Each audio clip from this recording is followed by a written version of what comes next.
serious, people who have had somebody die for you, what is your story? My grandfather at the time was 94 years old. My 4-year-old daughter got the flu, which he then gave to me. I was homesick with my daughter and I couldn't even take care of myself, let alone my daughter. My grandfather took care of the both of us. I remember waking up to him covering me with a blanket like when I was a child. He ended up getting the flu from us and his respiratory system couldn't take it. He passed because he took care of me and my daughter, and it makes me cry every time I remember that. He was a stranger. His death saved me and 3 others. The circumstance surrounding his death will never be completely known as mistakes were made during his medical care. At the time of his death, I had already been on an artificial heart for 11 months and was probably about 2 weeks from death myself. It had been a 3-year journey for me and my family. Getting listed for transplant and then sitting on that list was grueling. I was simply done. I received his heart on the 11th of January 2014. Although the recovery still goes on, I'm alive and enjoying my life. His name was for Tim, and I now know his family. My English may be weird, I am sorry. I don't know if this counts and I don't want to go into detail, but my mother took me when I was 8 years old from Shincheonju, North Korea with a refugee group to the north of the border of China and North Korea and fled to Thailand and then to South Korea. The important thing is that my family, father and my extended family still lived in Shincheonju. They did not want to leave due to fear of capture and fear of the United States propaganda, so my mother took it in her own hands. Most likely my family has perished for my mother and my actions. Edit. My mother towards the end told me that longer we stay alive, the bad memories that we have will slowly be replaced by new good memories, we just have to stay alive. Double quote. My mother has since passed away. She became deranged and stressed that led to her death at an early age, and I since moved to the United States after graduating at Seoul National University in English and Business International. Because of my family's sacrifice I can have a somewhat normal life, but I can never forgive myself for my mother and my actions, and I have never told anyone. I don't deserve this life, but I have to live with it. My mom died giving birth to me. I didn't find out about the circumstances of her death until I was 7 and my aunt said something about it to me. It messed me up for a while. I often wonder what my life would have been like if she was around. I had very little female influence in my life. I was raised by my dad and 5 brothers. Dad just treated me like one of the boys, so I grew up working on cars and motorcycles. My dad has never dated anyone since. That sometimes makes me sad too. I look at all the joy my husband brings into my life and want that for him. But I think he is just done with that part of his life. My brothers will sometimes tell stories about her. It's really the only way I know anything about her. There are some pictures around too. People tell me I look just like her and have the same attitude. I just have to take their word for it. I'm older now than she ever was. I look at all the things going on in my life and I feel incredibly guilty for taking that away from her. It makes me want to live my life in a way that I think would make her proud. I got permission to tell this story. My cousin was swimming in a seemingly calm part of a river with a large group of people near his college. At some point he went under the water and wasn't coming back up. Under the surface was a whirlpool that had caught him and wasn't letting go. His best friend dove in to save him and managed to get my cousin out of the whirlpool, but sadly got stuck himself. My cousin wasn't breathing when they pulled him out and they spent several minutes before they could revive him. He's okay now. Sadly, his friend didn't make it.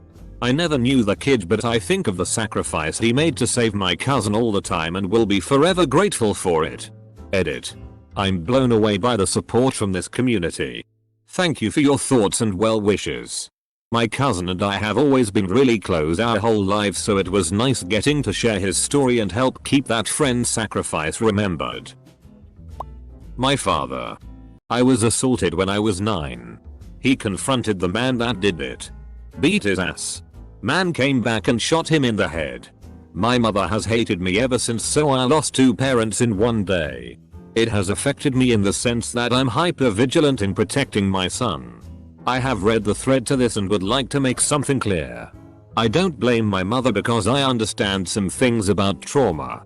I do appreciate the kind words some have offered. Whoa. Thank you, kind stranger. This is a bit overwhelming. Sorry, this is another not me. But. Double quote. When we were 7, my best friend's mom was at a bar not far from where we grew up. I guess a guy there was getting really rowdy and the management asked him to leave. As he was being kicked out, he drunkenly yelled something along the lines of "I'll come back and kill every person in this place." I don't think anyone took him seriously, but later that night he returned with a gun and opened fire on the people in the bar. Her mom ushered some of her friends into the kitchen to hide. She got them all into a pantry, but he came in and caught them. He shot her in the head and moved on to the rest of the bar. She died protecting her friends. A few weeks later, at a different bar in a different state, my friend's dad was shot and killed also. She was orphaned at 7 years old and was then raised by her grandmother. We don't talk about it very often, but on holidays like Mother or Father's Day I know I need to check in on her. Rwandan genocide survivor here. I lost my dad during the Rwandan genocide when I was 4 years old. He died protecting my sister, my mother, and me. The genocide was basically between two tribes, Hutus and Tutsis. My parents were each from different tribes. To make a long story short, both tribes were willing to take all of us in. But the non-verbal agreement was that the parent that wasn't from the appropriate tribe would be dealt with. Not wanting my mom to die, my dad chose to bring us to her tribe's side of the conflict, thus sealing his own death in the process. He was taken to some woods somewhere and he had his head chopped off. What always gets to me is my mom telling me how he silently cried as he was taken away. I have been suicidal for a couple of months when I was 21. I guess it's always been there, but some things in my life triggered it.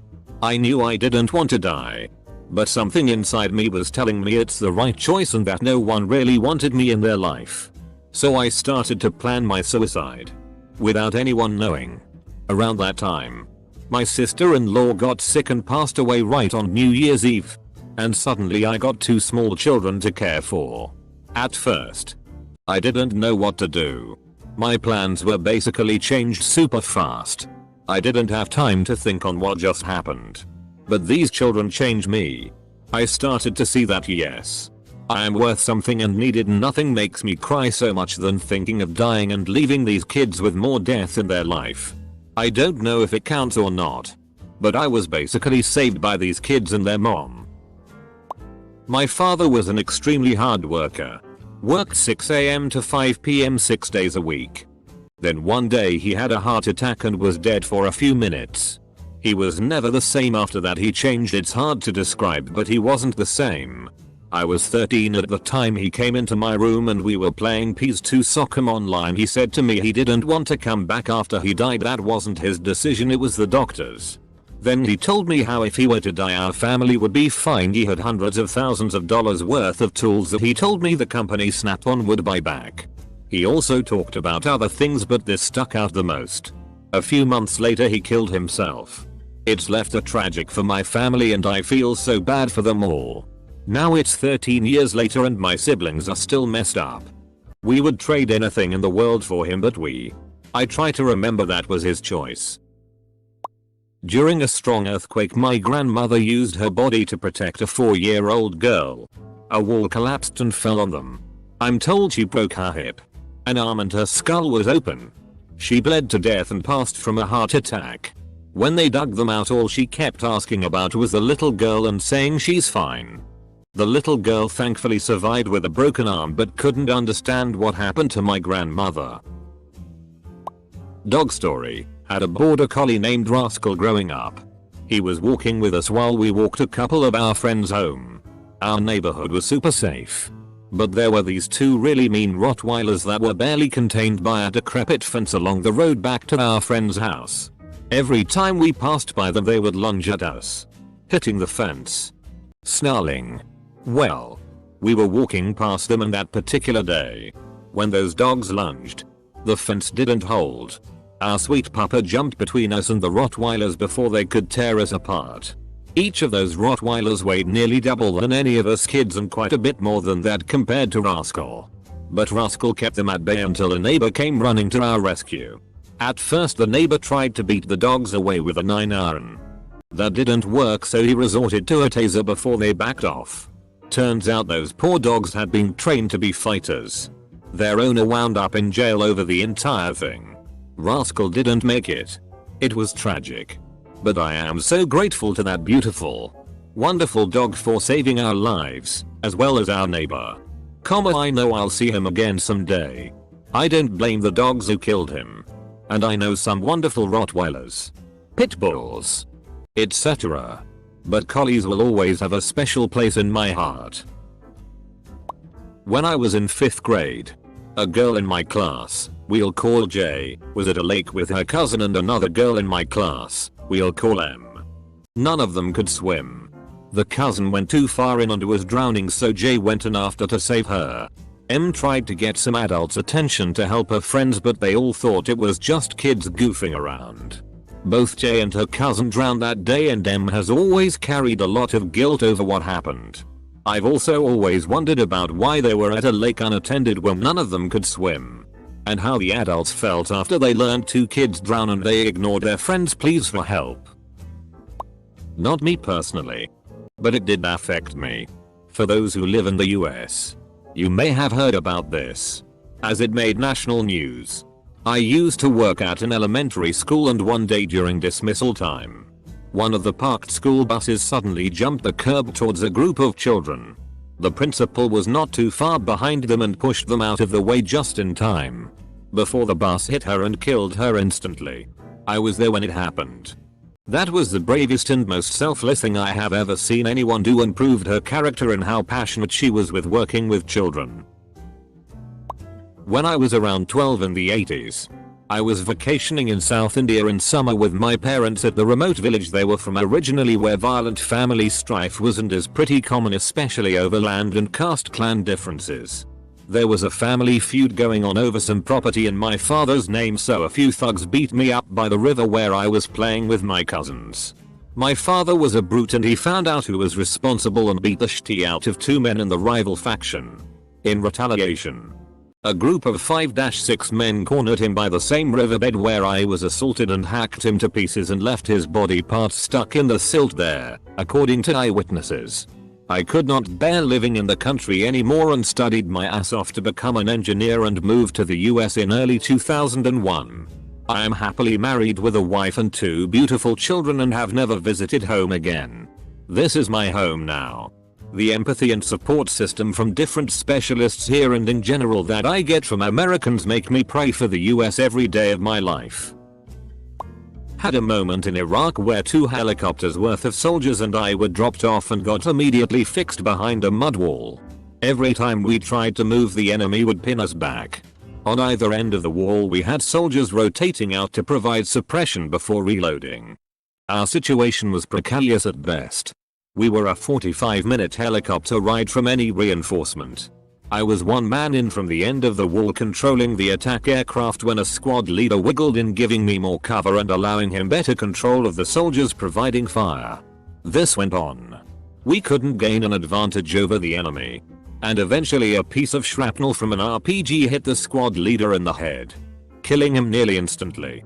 The fact that he basically died in my place was not lost in the moment and won't be for the rest of my life. I barely knew him, but I think about him every day. The randomness of combat gives me some solace, though I often second guess my decisions and whether or not something could have been done to better afford him protection. My father's best friend growing up passed away before I was born, but in an absolutely heroic manner. My parents and godfather, Glenn, were rafting along the Colorado River in the early 90s. Following a large section of rapids, they decided to take a break along the shore. Shortly after, they heard screams for help from upstream. Closer to the rapids, a young boy had fallen out of a raft without a life jacket on. Glenn rushed up the shore with his life jacket and jumped in the white water. Swimming towards the boy, he was able to take his own life jacket off, attach it to the boy, and fasten it before he was pulled down by the current. My parents were quite distraught for some time after. They hold Glenn in a different light in their minds and decided to give me their first son. A part of him. My middle name is Glenn. I'm very proud to have had someone like that as a direct influence on my life. I've posted this on other threads before, but it's a story about my dad. It was winter time when I was 10. My father and I were walking across the ice covering the canal across from his house. I believe we were going for lunch. Before I realized what was going on, the ice broke from under us. And after some time of struggling to stay afloat, someone had finally noticed us in the water, encircled with ice. The guy threw an extension cord out to us. My dad told me to grab hold of it, and he pushed hard on me to get me up on the ice so the guy could pull me to shore. As he pushed up on me, I looked back to see his face disappear under the water. That was the last time I ever saw him. Double quote.